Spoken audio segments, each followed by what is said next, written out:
ശബ്ദമനുകരിച്ച് ശബ്ദിക്കുന്നത് കേട്ട് അതിൽ ആകൃഷ്ടനായി വലയിൽ ചെന്നു ചാടുന്ന നിരപരാധിയായ മാനിനെപ്പോലെ ദശരഥന്റെ ആജ്ഞയുടെ പ്രേമത്തിന്റെ കൊമ്പൽ കൊണ്ട് വശീകരണശക്തിയുള്ള മോഹനങ്ങളായ ഭാവഹാവാങ്ങളെക്കൊണ്ടും ആകൃഷ്ടനായി ഭ്രാന്തനും വ്യർത്ഥസ്വഭാവിയുമായ മനുഷ്യനെപ്പോലെ ആയിത്തീർന്നു.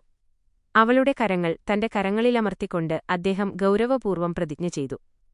ഞാൻ തീർച്ചയായും നിനക്ക് ആ 2 വരങ്ങൾ തരാം. ചക്രവർത്തിയുടെ ഉറപ്പ് കേട്ട ഉടനെത്തന്നെ കൈകേയിയുടെ കണ്ണുകൾ വികസിക്കുകയും പ്രകാശിക്കുകയും ചെയ്തു. അവൾ ദശരഥന്റെ മുഖം കുറേനേരം ശ്രദ്ധാപൂർവം നോക്കി. എന്നിട്ടു പറഞ്ഞു, രാജാവേ, അങ്ങ് നല്ലവനാണെന്ന് എനിക്കു മനസ്സിലായി. ഒരിക്കൽ കൊടുത്ത വാക്ക് ലംഘിക്കുകയില്ലെന്ന് അങ്ങ് തെളിയിച്ചിരിക്കുന്നു. ഈ രീതിയിലും മറ്റു പല വഴികളിലും അവൾ ദശരഥനെ സ്തുതിക്കാൻ തുടങ്ങി. 2 വരങ്ങൾ. പ്രേമദാഹിയായ രാജാവ് അവളുടെ പ്രശംസ കേട്ട് അമിതമായി ആനന്ദിച്ചു. കൈകേയി, എന്തിനാണ് ഇനിയും താമസിക്കുന്നത്? ചോദിക്കൂ, വരങ്ങൾ ചോദിക്കൂ. ഇങ്ങനെ ഉത്സാഹിപ്പിച്ചുകൊണ്ട് അദ്ദേഹം അവളെ നിർബന്ധിച്ചു. കൈകേയി മടിച്ചു. അവളുടെ നാവിടറി. ഒടുവിൽ പറഞ്ഞു, രാമന്റെ അഭിഷേകത്തിനുവേണ്ടി ചെയ്ത ഒരുക്കങ്ങൾ എന്റെ മകനായ ഭരതൻ നടത്തുക. ഇതാണ് ഞാൻ ആവശ്യപ്പെടുന്ന ആദ്യത്തെ വരം. രാമൻ ജടയും മാനന്തോലും ധരിച്ച് മരവുരിയുടുത്ത് ദണ്ഡകാരണ്യത്തിൽ പോയി അവിടെ അരണ്യവാസിയായി 14 കൊല്ലം കഴിക്കണം. ഇതാണ് ഞാൻ ചോദിക്കുന്ന 2ാമത്തെ വരം. ആർക്കും മാർഗതടസ്സം ഉണ്ടാക്കാത്ത നിലയിൽ ഭരതൻ നിയമത്താൽ അനന്തരാവകാശിയാകണം. രാമനെ എന്റെ കണ്ണിനു മുമ്പാകെ വെച്ച് കാട്ടിലേക്കയക്കണം. ഈ 2 വരങ്ങളും തരൂ. അങ്ങയുടെ വംശത്തിന്റെ അന്തസ്സും പദവിയും അകളങ്കമായി നിലനിർത്തൂ. അല്ലെങ്കിൽ ഈ നിമിഷം തന്നെ കൈകേയിയുടെ ജീവൻ നശിപ്പിക്കാൻ സമ്മതം തരൂ. ഇങ്ങനെ പ്രഖ്യാപിച്ചുകൊണ്ട് അവൾ എഴുന്നേറ്റ് ഒരു രാക്ഷസിയെപ്പോലെ നിശ്ചിതമായ നിലയിൽ നിന്ന് ആകാംക്ഷാഭരിതയായി തുറിച്ചുനോക്കി. തന്റെമേൽ വീഴ്ത്തപ്പെട്ട ക്രൂരമായ ഇടിത്തിയുടെ ഫലമായി ചക്രവർത്തി ആകെ ചുരുങ്ങിപ്പോയി. ഇതൊരു സ്വപ്നമായിരുന്നുവോ? ഇത് സത്യമാവുമോ? അല്ല, രക്തദാഹിയായ വല്ല ഭൂതമോ? ഇത് തന്റെ ഏകമായൊരു മതിഭ്രമമാണോ? വല്ല ഭീകരരോഗവും കാണിച്ച ഹീനമായ സൂത്രവേലയായിരിക്കുമോ? അദ്ദേഹം വിറയലോടെ ചോദിച്ചു. കൈകേയി, നീയോ ഇവിടെ നിൽക്കുന്നത്? അല്ലെങ്കിൽ നിന്റെ രൂപം കൈക്കൊണ്ട് ഏതെങ്കിലും രാക്ഷസിയോ? ആദ്യം നീ ആരാണെന്ന് പറയൂ. ശരീരവയവങ്ങളിൽ നിയന്ത്രണം നശിച്ച ഒരാളെപ്പോലെ അദ്ദേഹം നിലതെറ്റിയ മാതിരി നീങ്ങി. സംസാരിക്കാൻ ആഗ്രഹിച്ച വാക്കുകൾ ഉച്ചരിക്കാൻ കഴിയാതെ കുഴങ്ങി. ചക്രവർത്തി ഉദാസീനനായി ഭ്രാന്തു പിടിച്ചവനെപ്പോലെ വശത്തോട്ട് തിരിഞ്ഞു. അദ്ദേഹത്തിന്റെ ദൃഷ്ടികൾ ലക്ഷ്യമില്ലാതെ ചുറ്റും തുരിച്ചുനോക്കി. പെട്ടെന്നെന്നെ കൈകേയിയെ നോക്കിയപ്പോൾ കണ്ണിൽ നിന്നും തീപ്പൊരികൾ പറന്നു. ഭയങ്കര ക്രോധത്താൽ അദ്ദേഹം അലറി.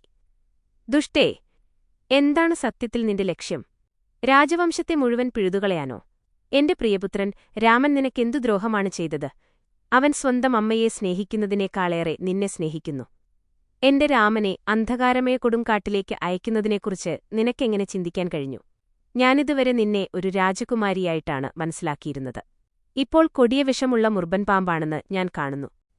ദശരഥ വിലാപം. ശുദ്ധമായ അജ്ഞതകൊണ്ട് ഞാൻ നിന്നെ എന്റെ വീട് സ്വരം കെടുത്താൻ അനുവദിച്ചു. എന്റെ ജീവശ്വാസമായ രാമനെ ഇന്ന് ജീവനോടുകൂടിയ എല്ലാവരും ഉച്ചസ്ഥരം പുഴ്ത്തുമ്പോൾ എങ്ങനെ ഇത്രയും പാപമായ ഒരാശയം നിന്റെ തലയിൽ കടന്നു? നിർബന്ധമാണെങ്കിൽ ഞാൻ എന്റെ സാമ്രാജ്യമോ ജീവനെയോ ഉപേക്ഷിക്കാൻ ഒരുക്കമാണ്. പക്ഷേ എനിക്ക് രാമനെ ഉപേക്ഷിച്ചുകൂടാ. തീർച്ച. നിന്റെ മകനെ ചക്രവർത്തിയാക്കുമെന്ന് നീ അപേക്ഷിക്കുന്നു. ശരി, അവൻ അപ്രകാരമാവട്ടെ. കൗസല്യയോടും സുമിത്രയോടും മറ്റുള്ളവരോടും കൂടി രാമനെയും ഞാൻ മിന്നൽ വേഗത്തിൽ കാട്ടിൽ പോകാം. പക്ഷേ രാമനെ തനിയെ ഒരിക്കലും കാട്ടിലേക്ക് അയക്കാൻ എനിക്ക് കഴിയുകയില്ല. അത് അസാധ്യതന്നെയാണ്. അതിക്രൂരമായ വിധം പാപപൂർണമായ ഈ ആശ ഉപേക്ഷിക്കൂ.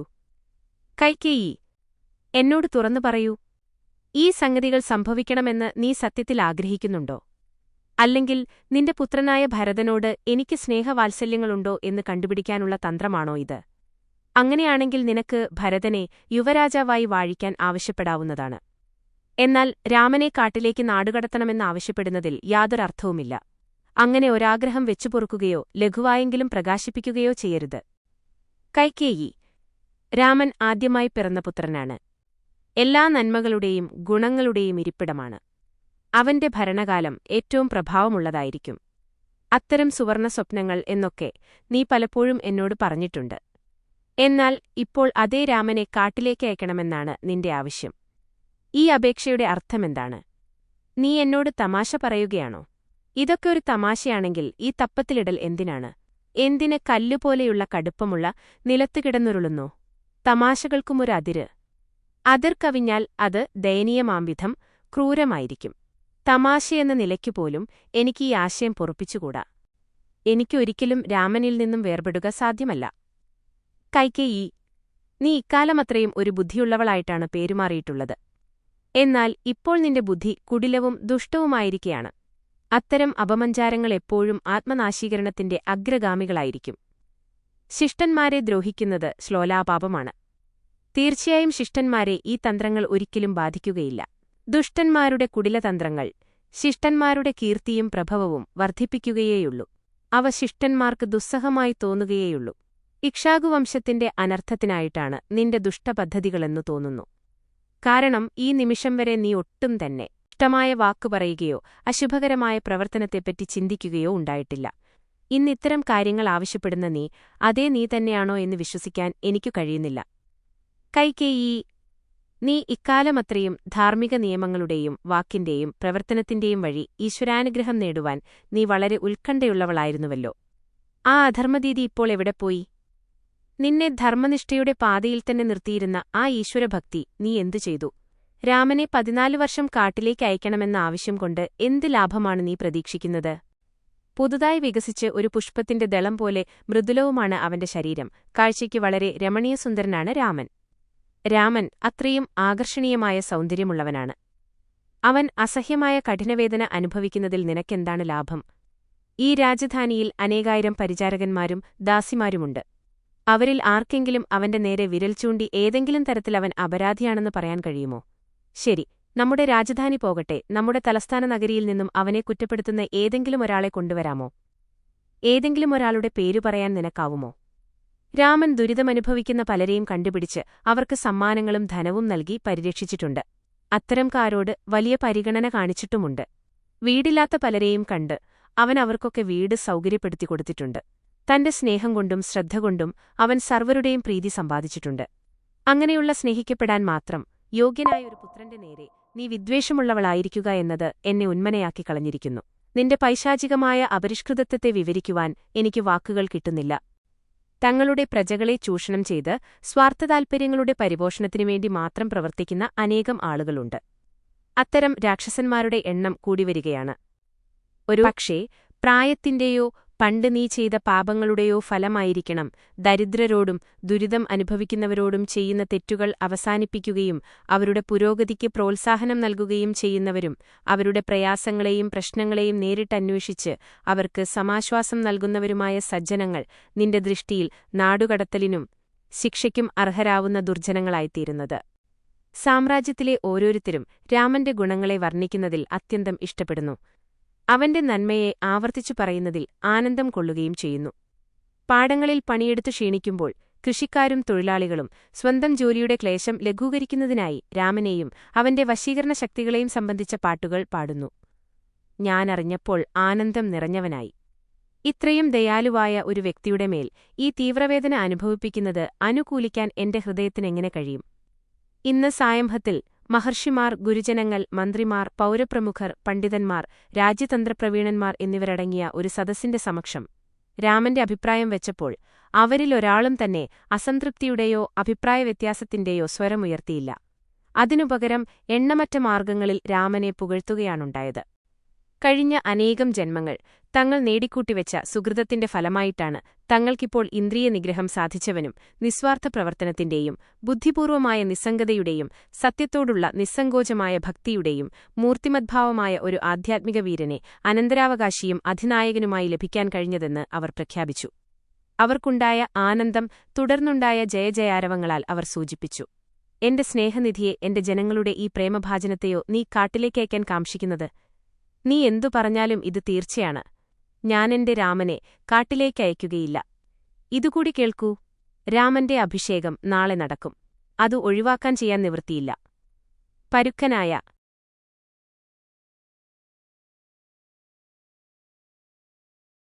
The following is the text transcribed from the file named imagelink.png. ആത്മാഭിമാനത്തിന്റെയും ധൈര്യത്തിന്റെയും സ്ഫോടനത്തിലാണ് Dasharathan ഇതറിയുന്നത്. Kaikeyi P T മുറുക്കുന്നു. ഇതുകേട്ട് Kaikeyi ഭീകരഭാവം കൈക്കൊണ്ട് കടുത്ത പ്രത്യുത്തരം നൽകി.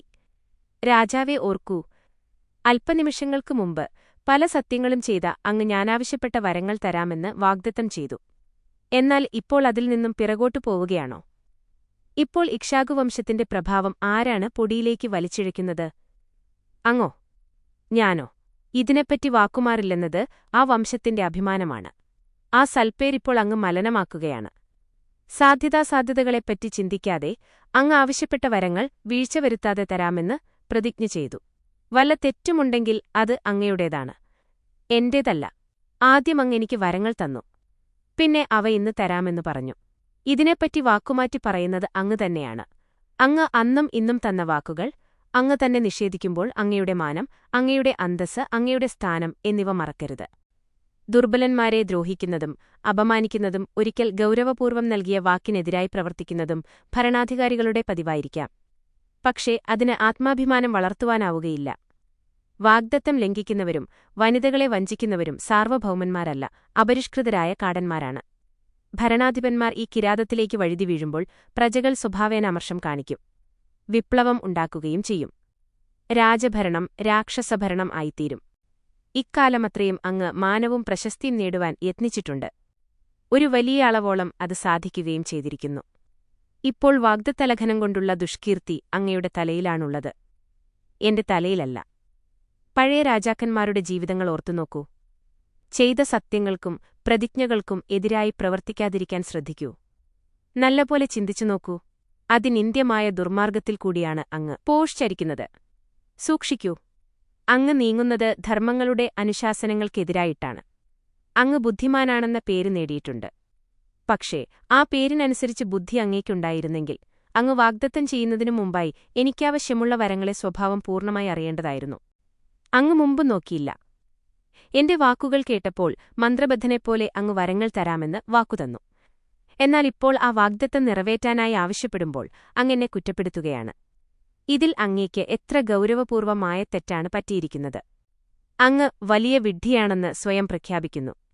അധാർമിക പ്രവർത്തികൾ ചെയ്യുന്നതിന് എനിക്കുള്ള ഭയമില്ലായ്മയെയും ദൈവഭക്തിയില്ലായ്മയെയും ഗർഹണീയമായ ഈ ക്രൂരതയെ സ്വയം സ്വീകരിച്ചതിനെയും കുറിച്ച് അങ്ങെന്നെ കുറ്റപ്പെടുത്തുന്നു. എന്നാൽ അങ്ങയെപ്പറ്റിയോ? അങ്ങ് ധർമ്മവ്രതനെന്നും ദൈവദാസനെന്നും ഘോഷിക്കപ്പെട്ട ആളാണ്. ചെയ്ത പ്രതിജ്ഞയിൽ നിന്നും പിറകോട്ടു പോകുമ്പോൾ അങ്ങേക്ക് എന്തു പേരാണ് അവകാശപ്പെടാൻ കഴിയുക? അങ്ങയെപ്പറ്റി അങ്ങുതന്നെ വിധി പ്രസ്താവിക്കൂ. അങ്ങയുടെ മുമ്പിലുള്ളവരുടെ കുറ്റങ്ങൾ മുങ്ങിത്തപ്പി കണ്ടുപിടിക്കുന്ന സാമർത്ഥ്യം സ്തുത്യർഹമല്ല. ഒരാൾ സ്വന്തം തെറ്റുകളും കുറ്റങ്ങളും കണ്ടുപിടിക്കുകയും അവ തെറ്റിലേക്കും പാപത്തിലേക്കും തന്നെ നയിക്കാതിരിക്കുന്നതിനായി ജാഗ്രത കാണിക്കുകയും ചെയ്യുന്നുവെങ്കിൽ ആ ബുദ്ധി പ്രശംസാർഹമാണ്. രാജാക്കന്മാരും ഭരണകർത്താക്കളും സമൂന്നതബുദ്ധിമാന്മാരാണ്. അവരെല്ലാം അറിയുന്നവരാണെന്നാണ് സങ്കല്പം. അങ്ങയെപ്പോലെയുള്ളവർ ആത്മപരിശോധന കൊണ്ട് നന്മ നേടുന്നതിനു പകരം സ്വാർത്ഥതാൽപര്യങ്ങൾക്കായാണ് നോക്കുന്നതെങ്കിൽ ഞങ്ങളെപ്പോലെയുള്ളവരെ സ്വാർത്ഥികളും സങ്കുചിതമനസ്കരുമെന്ന് കൂട്ടപ്പെടുത്താൻ അങ്ങക്കെന്തധികാരമാണുള്ളത്? അങ്ങ് വരങ്ങൾ ദാനം ചെയ്തു, അതും സത്യമാണ്. അങ്ങ് പ്രതിജ്ഞ ചെയ്തു, അതുമൊരു വസ്തുതയാണ്. ആ പ്രതിജ്ഞ ലംഘിച്ചുകൊടുത്ത വാക്കിൽ നിന്നും പിറകോട്ടുപോയി, അതും ഒരു സത്യമാണ്. അങ്ങ് നല്ലപോലെ ഒന്ന് ചിന്തിച്ചു നോക്കൂ. ഇവ മൂന്നും ശരിയോ എന്ന്. മകനോടുള്ള ബന്ധം കൊണ്ട് അങ്ങ് കബളിപ്പിക്കപ്പെട്ടിരിക്കുന്നു. ഭാര്യയോടുള്ള പ്രേമം കൊണ്ട് അങ്ങ് അടിമയാക്കപ്പെട്ടിരിക്കുന്നു. അങ്ങനെ അങ്ങ് ചെയ്ത പ്രതിജ്ഞകൾ വെള്ളത്തിൽ വലിച്ചെറിഞ്ഞു. ഞാൻ കുറ്റക്കാരില്ല. തെറ്റു ചെയ്തത് അങ്ങാണ്. കാരണം അമ്മയ്ക്ക് മകനോടുള്ള ബന്ധം പ്രകൃത്യാ ഉള്ളതാണ്. ഓരോ അമ്മയും തന്റെ മകൻ രാജ്യത്തിലെ ഏറ്റവും അധികാരമുള്ള പദവിയിലേക്കുയരണമെന്ന്, രാജ്യത്തിലെ രാജാവാകണമെന്ന് ഉൾക്കണ്ണാൽ ആഗ്രഹിക്കും. അത് പ്രകൃതിയുടെ പ്രേരണയാണ്. അവളുടെ പദ്ധതി അന്യരാൽ കയ്യേറ്റം ചെയ്യപ്പെടാതെ നോക്കേണ്ടത് അവളുടെ ബാധ്യതപൂർവമായ കർത്തവ്യമാണ്. വരാൻ സാധ്യതയുള്ള എല്ലാ ആക്രമണങ്ങളെയും പരാജയപ്പെടുത്താനുള്ള പദ്ധതികൾ മുൻകൂട്ടി ആവിഷ്കരിക്കുന്നതും സ്വാഭാവികവും മാത്രം. എന്റെ സ്വാഭാവേനയുള്ള ധർമ്മങ്ങളും ഉത്തരവാദിത്തങ്ങളും മാത്രമാണ് ഞാൻ നടപ്പിൽ വരുത്തുന്നത്. ഓർക്കുക, അസ്വാഭാവികമോ തെറ്റോ ആയ ഒന്നും എന്റെ കർമ്മത്തിലില്ല. അനന്തരാവകാശിയെന്ന നിലയിൽ രാമന്റെ കിരീടധാരണം നടന്നാൽ അദ്ദേഹത്തിന്റെ അമ്മ കൗസല്യ രാജമാതാവാകും. എന്റെ മകൻ കൈകേയിമടക്കനിൻ രാമന്റെ കൽപ്പനയും കാത്തുകൊണ്ട് രാമന്റെ കയ്യാളായി നിർദ്ദേശങ്ങൾ നിർവഹിക്കാൻ മാത്രം അങ്ങോട്ടുമിങ്ങോട്ടും ഓടുവാൻ തയ്യാറായി നിൽക്കും. രാമനുവേണ്ടി ചെയ്യപ്പെട്ട ജോലിയെ സംബന്ധിച്ച് അറിയിക്കുമ്പോൾ രാമന്റെ കാൽക്കൽ കുമ്പിടേണ്ടിവരും. ചിലപ്പോൾ കർക്കശമായ താക്കീതുകൾ കേൾക്കേണ്ടിവരും. ഇല്ല, എനിക്കത്തരം രംഗങ്ങൾ നോക്കി നിൽക്കാൻ ആവുകയില്ല. എനിക്ക് ഒരു ദിവസം കൂടി ജീവിക്കാൻ കഴിയാതിരിക്കത്തക്ക വിധം ഞാൻ അപമാനിതയാവും. എന്റെ മകന്റെ ലജ്ജാവഹമായ സ്ഥിതി നോക്കി നിൽക്കുന്നതിനേക്കാളേറെ നല്ലത് ഇപ്പോൾ തന്നെ വിഷം കഴിച്ചു മരിക്കുകയാണ്. എന്റെ ശ്വാസം പോലെ ഞാൻ വിലമതിക്കുന്ന എന്റെ മകൻ ഭരതന്റെ പേരിലെടുത്തിട്ടുള്ള ഗൗരവതരമായ ഒരു പ്രതിജ്ഞയെപ്പോലെ ഞാനിത് പ്രഖ്യാപിക്കുകയാണ്. രാമനെ കാട്ടിലേക്ക് നാടുകടത്തുന്നതിൽ ചുരുങ്ങിയ യാതൊന്നുകൊണ്ടും ഞാൻ സംതൃപ്തയാവുകയില്ല. പ്രാണവേദനയോടുകൂടിയ ഈ കറിനവാക്കുകൾ ഉച്ചരിച്ചുകൊണ്ട് കൈകേയി നിലംപതിച്ചു. ഹൃദയഭേദകമായ വ്യസനത്തിൽ ഞെരുങ്ങുവാനും കരയാവാനും തുടങ്ങി. ദശരഥൻ നിരാശയിൽ തലയകടിച്ചു. അദ്ദേഹം പറഞ്ഞു, കൈകേയി, ഈ ആവശ്യം നിനക്ക് നന്മയുണ്ടാക്കുമെന്നിനെ ആരെങ്കിലും ഉപദേശിച്ചിട്ടുണ്ടോ? അല്ലെങ്കിൽ ഏതെങ്കിലും പിശാച് നിന്നെ പ്രേരിപ്പിച്ചിട്ടുണ്ടോ? ഈ അസംബന്ധമെന്താണ്? രാമനെ കാട്ടിലേക്ക് അയക്കുകയും ഭരതനെ വാഴിക്കുകയുമെന്ന ഈ അപഹാസ്യമായ ഭ്രാന്ത് എന്തുകൊണ്ടാണ് നിന്റെ ഭർത്താവായ എനിക്കും നിന്റെ പുത്രനായ ഭരതനും അയോധ്യാരാജ്യത്തിനും നന്മ ആശംസിക്കാത്തത്? ആപത്തു നിറഞ്ഞ ഈ ആഗ്രഹം ഉപേക്ഷിക്കൂ. ഇതിന്റെ പ്രത്യാഘാതങ്ങളെപ്പറ്റി അഗാധമായി ചിന്തിക്കൂ. അല്ലെങ്കിൽ നീയും ഞാനും നിന്റെ മകനും അങ്ങനെ മൂന്നാളുകളും പ്രത്യക്ഷമായ ദുഷ്കീർത്തിക്ക് ഇരയായിത്തീരും. അതോടുകൂടി അവസാനിക്കുകയുമില്ല. രാജ്യം മുഴുവനും നശിക്കും. ഇനിയും എത്രയോ ദുരന്തങ്ങൾ തീർച്ചയായും സംഭവിക്കും. തീർച്ചയായും ഞാൻ നിന്റെ അപേക്ഷ സ്വീകരിച്ച് അതിനനുസരിച്ച് വാഗ്ദത്തം ചെയ്താലും ഭരതൻ കിരീടധാരണത്തിന് സമ്മതിക്കുമെന്ന് നമുക്ക് പോഷകിലും വിശ്വസിക്കാമോ? ഭരതൻ ശരിക്കും ധർമാവലംബിയാണ്, ബുദ്ധിമാനാണ്, ആർജവത്തിന് മാതൃകയുമാണ്. അവൻ രാമനെ വനത്തിലേക്കയക്കാനോ അനന്തരാവകാശിയാകാനോ സമ്മതിക്കുകയില്ല.